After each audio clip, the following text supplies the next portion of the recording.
In terms of discipline, there was one concept I want to talk to you about, whether is there too much discipline? And the reason I want to talk about this idea is because I think we've both been quite disciplined in our lives, whether it be for benching or health wise. And we watched Andrew Huberman, which is a very disciplined kid. Anyways, the the thing with discipline is that it was a very freeing thing at first, where it's like I didn't like my life a lot, but I started doing these daily habits and like I'm disciplined and I'm waking up at the same time every day, or I'm like meditating every day, whatever that might be. And you feel really good at first because you feel that I'm able to be consistent with something is the first thing you feel.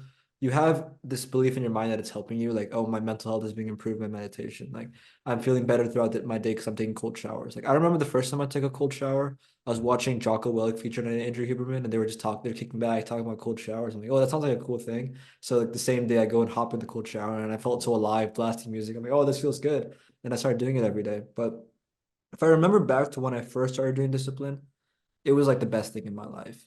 And if you sat down with me having a conversation about discipline, like I would have talked for hours like last year. But I think recently it's kind of taken a different turn where I feel like I'm a slave to the discipline. And it's almost like the discipline has become superstition, where it's like, oh, you have to take a cold shower in the morning or else you'll have a bad day. And if I don't take a cold shower in the morning, my whole day is ruined. And I feel like shit all day. And I start feeling tired throughout the day. Or you didn't meditate today, all of a sudden I have anxiety throughout the day. Or you didn't do your daily you woke up an hour late today, your whole day's ruined. I realized that the discipline became superstition. And I was following, and the discipline was a master and I was a slave. Yeah. And it took me a while to figure this dilemma out because it seemed like my whole life was this.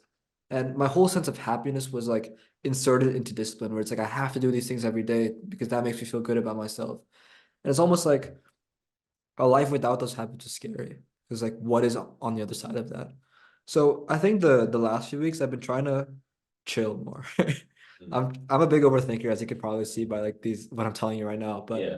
I decided that I've kind of made it so that I made something I love, like a cold shower, into something I hate, that I have to do it every morning when I wake up. Yeah. So I started to be like, you know what, it's not that serious. Life is mental.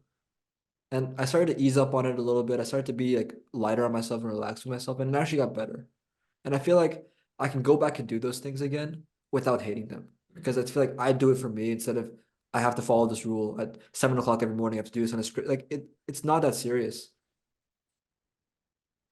But yeah, man, that's my little story with discipline. Yeah, I definitely agree with you on that one. And for me, that thing, that structure, that discipline was sleep. So, like I thought that sleep was like super important for me. I'd go to bed, in freshman year, I'd go to bed at like 8, like before study hall even started. And we'd have to like turn in our phones and stuff. And I wouldn't turn in my phone because I'd be already in bed and they'd come looking for me like, yo, Ryan, why don't you turn in your phone? I'm already like fast asleep in my bed. Because that's my parents have always told me that like sleep is so important for you. And I'm listening to these podcasters telling me like, oh, like sleep can like boost your like muscle recovery or I don't know, intelligence, whatever. So I just had this like I built sleep up to be like this important thing that if I didn't get enough of it, like my whole day would be ruined, like you said. And the problem with that is I started getting anxiety about not getting enough sleep every day. And so the cure for that is just one day I had this project, I had to stay up past like 12 or like 1, which I haven't done in a long, really long time. Now I do it almost every day. But like after that project, I realized like Um, okay. Well, actually, I'll start with if I did go to sleep past like 11 before then, the next day I would like think that I was so tired and everything hurt and like I had a headache and stuff like that. But that was just all in my head. Like after that project, where I stayed up past 1 and then I got up the next morning and I was like, yo, I should feel like really bad right now, right? Because I slept like 3 or like 4 hours later than my usual time. And then I realized, like, honestly, it's not that bad. Like, I'm still awake. Yeah. Yeah. And then that's how I overcame that, like, anxiety. So it's experience. Like, once again, it's not somebody telling you something. You have to live through it yourself. So, like, I'm glad I had a chance to be disciplined about like sugar, for example. Like now I eat sugar. I'm not so strict on myself anymore. But living through that experience was valuable. But over like realizing that it's not everything is also just as valuable. Yeah, man, I love that story. I think for me, it was more with schoolwork. I created the optimal schoolwork routine. I don't even know if I've told you this before, but um, yeah, I read a lot about productivity and efficiency and how to efficient make my work efficient. And I my sleep schedule for the last 6 months, I think from August, September, October, November, December until January when I stopped it. Yeah, for 6 months I had the routine where I was had a similar schedule like you. I was sleeping at 9 every day and I was waking up at 5:45 every day, Monday to Sunday, every day. And just like you said that the doing it for a period of time is useful, right? For the discipline piece of it. I did it because for a couple of reasons why. First of all, I wanted to work in the morning because the first reason why, okay, in the morning, your mind is more fresh and more efficient after you got your 8 hours of sleep.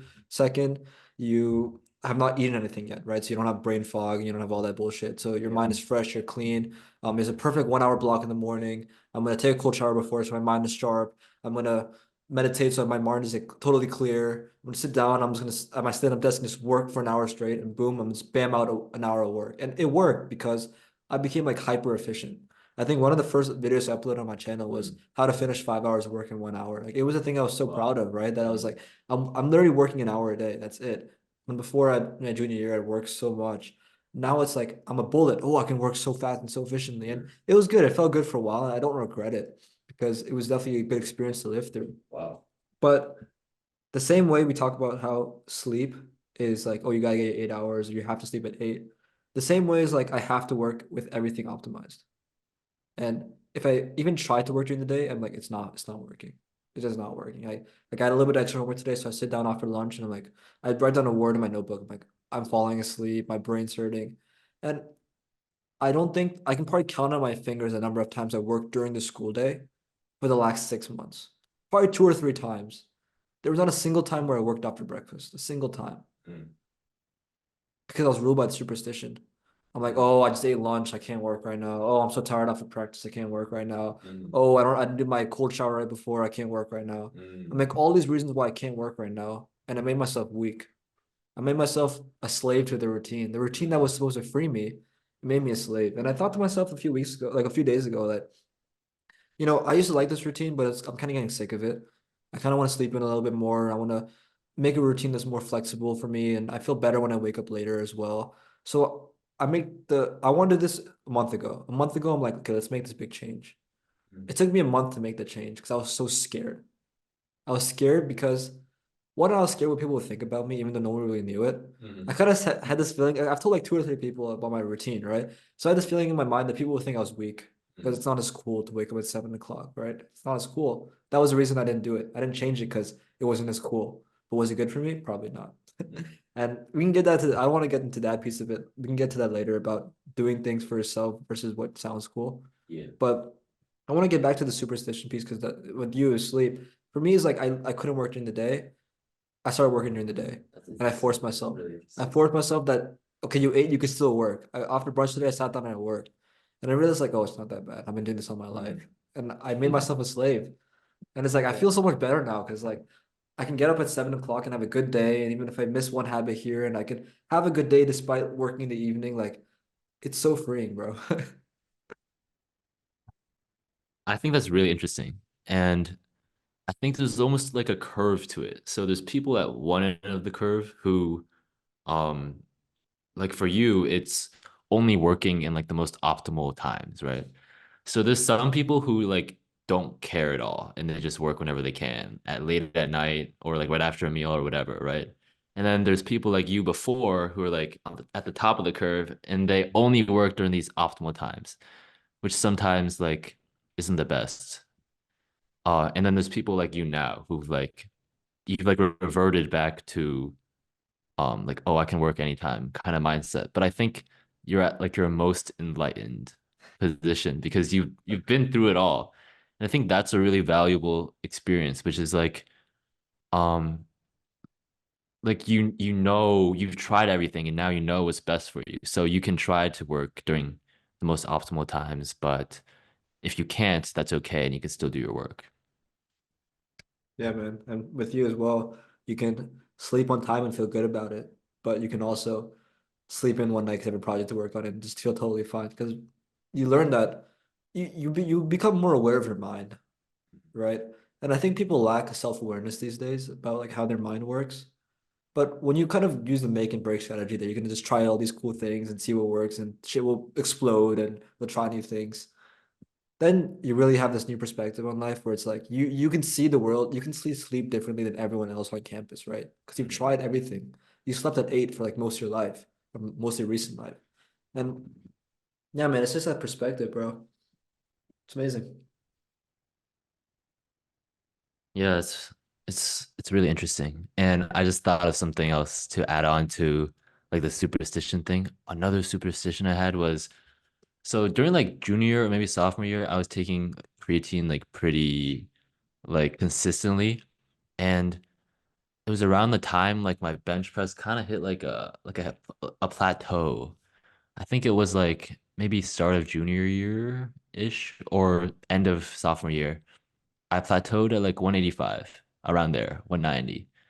And no matter how much more I benched, I just couldn't add that 5 more pounds. I was trying all sorts of things, but when I started taking creatine, like, oh, like I had like a little boost again. Like I got another 5 pounds in a couple weeks. And I was thinking like, oh my gosh, like this supplement is like so useful. Like it's a muscle building wonder or something. And then I ran out of my tub one day. And then like I didn't know what to do. And then that's another thing I overcame, which is I realized I went back into the gym the next day. I didn't take creatine the day before and I was fine. Like I still benched the same amount. And yeah, just something else I thought of. If you enjoyed that segment with Ryan Liu, then you're going to enjoy the full 2 hour length podcast that I recorded with him. Click here to watch the full length podcast and don't forget to like and subscribe for more.